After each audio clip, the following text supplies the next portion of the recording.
Before Oleksandr Usyk faces off against Tyson Fury in the first undisputed heavyweight title fight in 25 years, let's take a look back at what was the closest fight in his pro career. No, not his split decision win over AJ in the rematch. I'm 18 stone, I'm heavy. But his cruiserweight title unification bout against Mairis Briedis in the World Boxing Super Series semi-finals back in 2018. This tournament was formatted in a way which would ensure an undisputed cruiserweight champion, which Usyk famously went on to win. We are here today to look into whether Usyk deserved to move on to the finals after his close and action-packed fight with Briedis. We're going to take a look at this fight on a round-for-round basis, but first I have to remind you guys that this former Usyk foe is having his rematch against Jai Opetaia for the IBF Cruiserweight title on the co-main of the Fury-Usyk card. The undisputed heavyweight title fight of course sells itself, but Briedis vs Opetaia 2 certainly adds value to the card given how great the first fight was. Okay, so the day was January 27th, 2018 when Usyk went to Briedis' home of Latvia to attempt to unify two versions of the Cruiserweight title. Coming into it, Usyk was the WBO champ, 13-0 as a pro with 3 successful title defences. Briedis on the other hand was the reigning WBC champ with 1 successful defence of his strap. He was 23-0 at the time, meaning somebody's O had to go. Somebody's O has got to go. Now let's get into the action. Now for the first round, Usyk started out moving a lot and, throwing some jabs at Briedis. Briedis was struggling to get the timing of him for like the first minute or so of the round. Usyk, he's moving around a lot. But when Briedis started to get the timing of him, he really started to land the cleaner shots because a lot of those Usyk jabs were on the guard and stuff. So yeah, Briedis started to get him some cleaner work and basically dominated most of the second half of the round, or last 2 minutes of the round even, so the majority of the round. And I'm quite comfortable giving the first round to Marius Bray-dis. Now round 2, the action really starts to pick up, and this is a really close round. They went back and forth, both men landing good punches to the head and to the body. But I'd say Bray-dis, he's got a tighter guard, so maybe more of the shots go on the guard, and more of his shots get landed cleaner on Usyk. And just maybe more of the cleaner work from him and being first and last in the exchanges more often, probably getting the better of the exchanges and having a higher punch count. I know the judges don't get to see that, but it definitely looks like he landed more on Usyk than Usyk did on him in the second round. So very, very close round, but I'm going to have to give this round to Briedis as well. Alright, so moving on to the third round, we do see the straight punch from Usyk finally getting through the guard of Briedis, and Usyk was a lot quicker to the punch for the most part in this round. Still some good work from Briedis, a fairly close round, but yeah, the straight shots from Usyk and just beating him to the punch does it for me in this round. So the third round I will give to Oleksandr Usyk. Okay, so round 4 was another close and competitive round. Both men going to the body in this round quite well, but I'll say Briedis got the better of those exchanges.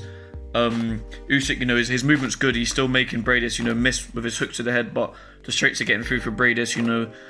He's timing these single jabs very well, and more effective than the multiple like pity patter jabs Usyk throws. So just from the straight to the head, mainly the jabs and the body shots from Briedis, that does it for me in this round. And I'm gonna have to give this round to Briedis again, and I've got Briedis 3-1 up at the end of the fourth round. So round 5, a very interesting round, a high-pitched start, mainly due to Briedis pushing the action, really coming out hot and trying to put it on Usyk in the early stages of the round. Keeping a good pace, but about just over 50 seconds into the round, going into the end of the first minute, he sort of seemed to gas out a bit, and then Usyk was the one that began to back up Briedis. We saw the nose of Briedis become bloodied up, and Usyk was the one backing up Briedis for the whole last 2 minutes plus of the round. Just landing the better shots. Obviously Briedis' game was always throwing some shots back, but Briedis' nose was very bloody. And this round 5 for me is a clear Usyk round. Definitely tightens it up on the card. So at the end of round 5, I've got it 3-2 to Briedis still. Okay, round 6, Briedis looked like he wanted to be the aggressor again, but Usyk just seemed to be getting the better of most of the exchanges. The jabs were getting through clean this time. They weren't just hitting on the guard for Usyk.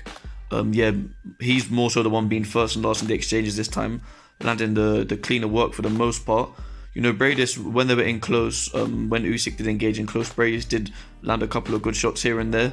But Usyk just dominating the exchanges, dominating range, straight punches. The jabs are getting through clean, so this is a very good round for Usyk. And at the end of round 6, halfway through the fight, I've got it 3-3, and I have it even. So round 7, still close and competitive going into the second half of the fight. We can see that Briedis is still consistent with his work, looking for body shots, still game. But, both men are willing to engage. It's a good pace round.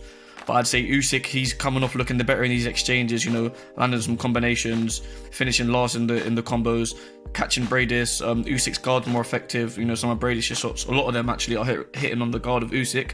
And Usyk's more the aggressor. I think Usyk, it's fair to say, backed up Briedis more than vice versa. So I say that tips the round for Usyk. So I now have Usyk ahead at the end of the 7th round. Yeah, 4-3 Usyk. Okay, so going into round 8, we of course have Usyk ahead for the first time in the fight.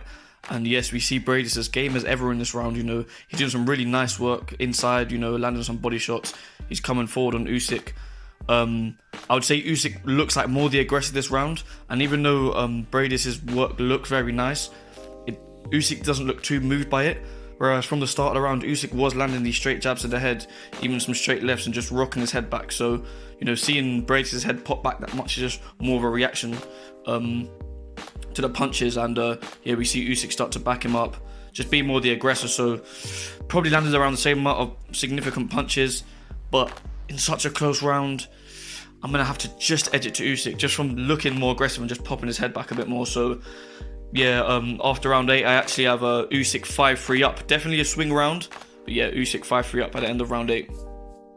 So going into round 9, both men still fighting at a good pace, but 40 seconds into the round, Briedis stuns Usyk with a straight right hand right down the pipe. The southpaw killer rocks Usyk back. Good shots have been landed by both men throughout the fight, but this was the most telling reaction of all. Usyk did make a recovery and start to back him up, but still this shot, damage trumps all. And Usyk was definitely peppering him up, backing him up in this round. Briedis possibly looking a bit tired, but I think the more significant shots landed by Briedis, because he did land a couple of other big shots after this.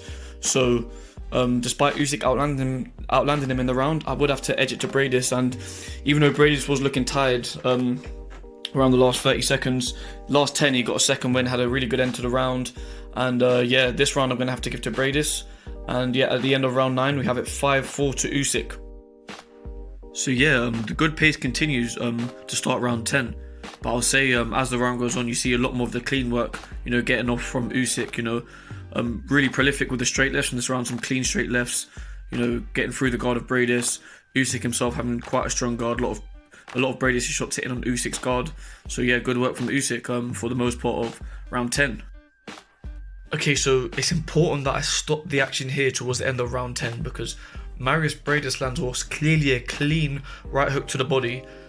Definitely not low at all, not even near the belt when it makes connection, and Usyk complains about a low blow. Now, I don't want to make too much of a point of this, but this is the 4th time it's happened in the fight. It happened once in round 1,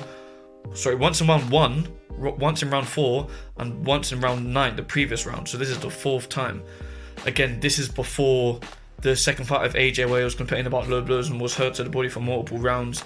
This is before the Daniel Dubois incident, which we don't need to go into detail. I'm sure you're all aware of what happened there. So that clearly means he was bothered by this body shot, hurt by it.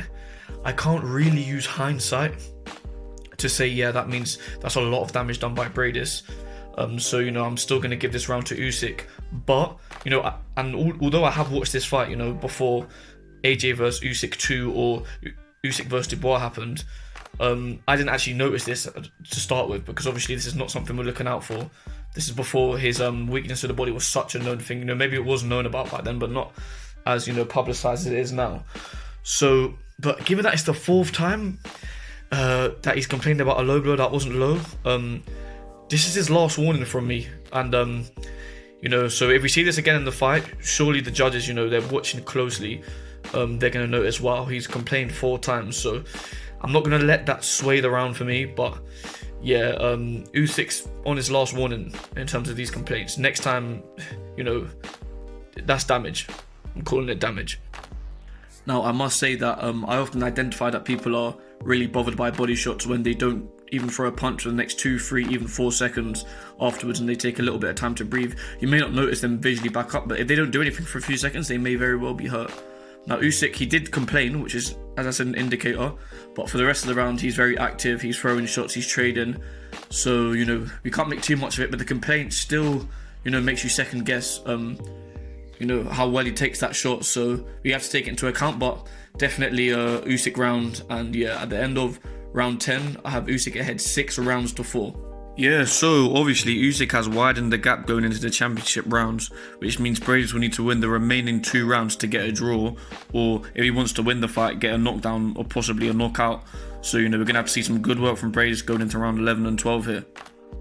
And again, the round starts out at a good pace. Both men, willing to engage, throwing combinations. You see Briedis, looking to go to the body. And yeah, just both men landing some nice punches, going back and forth a bit here and there. But look what we have. Look what we have here. Look what we have here. And he's got previous for this. You go online, there's a few fights, and it's only because of the last few days I've sort of looked at it, but I always knew he was, the body area, his body area was suspect. But you go online and you see it. You see it in a few of his amateur fights where he's done a similar sort of thing.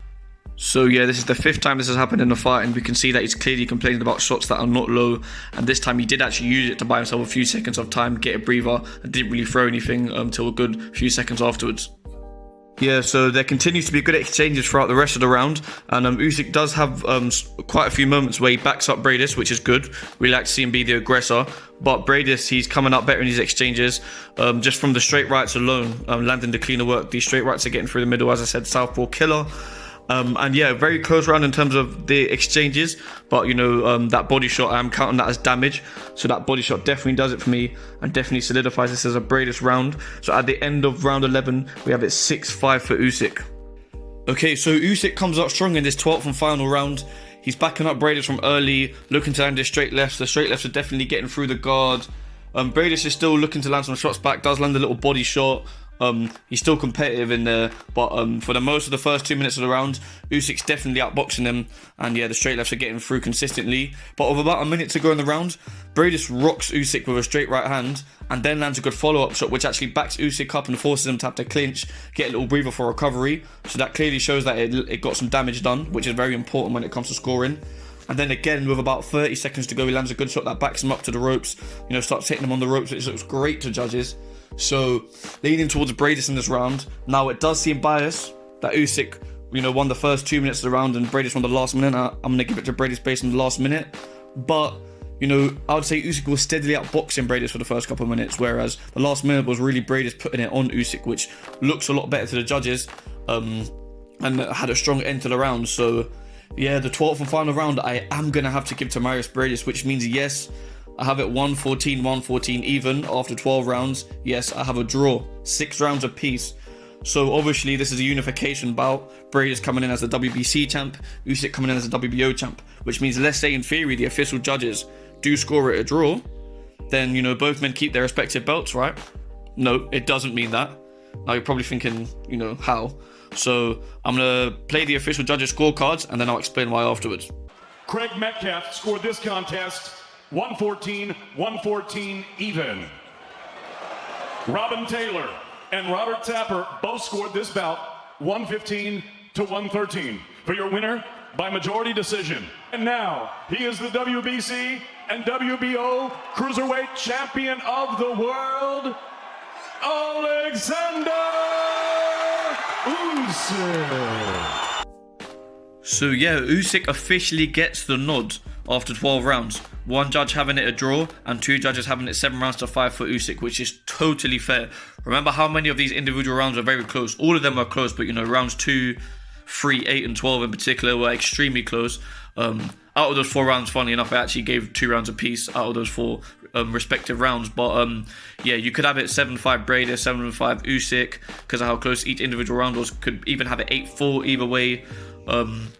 So yeah, we don't do even rounds. Remember, I know some of the ex-fighters on the broadcast give 10-10s, but we're on our Letterman, no even rounds. You have to pick a winner, so it's tough out here. And yeah, I think the judges did a good job. And yeah, obviously I officially had it a draw, but there is no draws in the World Boxing Super Series. Now, upon rewatching this fight, I completely forgot about this convoluted system which is made to prevent draws. Again, I'm not calling it convoluted to say I have a problem with it, because we don't want a draw. We want the belts to be unified. We want people to advance in the tournaments. But it's just kind of hard for me to wrap my head around, because we know if 2 judges had it a draw in a normal fight, it would be a draw. But in this case, they're talking about bringing in a 4th judge in the case of a draw. But if 2 judges had it a draw and 1 judge had Usyk winning, wouldn't that mean that would just give enough for Usyk to win? But then I don't know in what case a fourth judge would have to be brought in. So I'm a bit confused. But ultimately, if the 4 judges have it a draw on average or whatever, I don't know, I'm totally confused by this, then they go on a countback system, which basically means whoever won the later rounds win. So you're basically encouraged to fight harder in the later rounds in this tournament. Obviously, I gave the 12th round to Briedis and I gave it a draw, which means I technically had Briedis winning. Didn't do this on purpose. Definitely not saying Usyk got robbed. Close fight. Great win from Usyk. Great victory in a great fight. But yeah, so there's a countback system. So technically, I do actually have Briedis winning this fight. Let me know in the comments if you understand this rule more than me, because it's quite hard to wrap my head around, and I just have this Wikipedia information here. So Usyk gets the win in a great fight. Definitely fair, but you definitely could give it to Briedis. You guys let me know in the comments who you think deserves to get the nod in this great fight between Usyk and Briedis. Of course, this razor close decision was the first defeat Briedis suffered in his pro career, and his second defeat would come over 4 years later to Jai Opetaia in another close decision, and in this fight Briedis would actually break the jaw of Jai Opetaia. If you're tuned into this video before Ring of Fire takes place, also let me know your predictions in the comment section below of the rematch between Briedis and Opetaia. Of course, also let me know your prediction for the undisputed heavyweight title fight between Fury and Usyk as well. Thank you for tuning in to O.M.E Boxing, and be sure to like, share and subscribe so you can catch the next video.